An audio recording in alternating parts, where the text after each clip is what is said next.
এদিকে যুদ্ধবিরতির মধ্যে লেবাননে হামলার ঘটনায় বিশ্বজুড়ে নিন্দা ও মার্কিন প্রেসিডেন্ট ডোনাল্ড ট্রাম্পের চাপের মুখে এবার বৈরুতের সঙ্গে আলোচনার সিদ্ধান্ত নিয়েছে ইসরায়েল। দেশটির প্রধানমন্ত্রী বেনিয়ামিন নেতানিয়াহু তার মন্ত্রিসভাকে লেবাননের সঙ্গে দ্রুত সরাসরি আলোচনার নির্দেশ দিয়েছেন।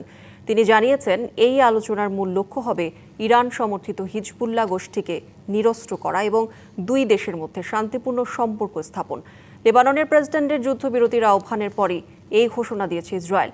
মার্কিন সংবাদ মাধ্যম CNN জানিয়েছে, মূলত যুক্তরাষ্ট্রের প্রেসিডেন্ট ডোনাল্ড ট্রাম্পের চাপের মুখেই নেতানিয়াহু এই সিদ্ধান্ত নিতে বাধ্য হয়েছেন।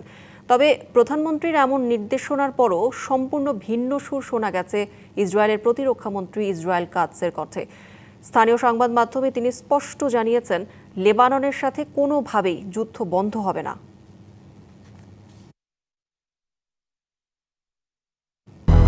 200-র বেশি সার্ভিস ও ফিচারে লেনদেনের সব বিকাশ অ্যাপে সম্ভব।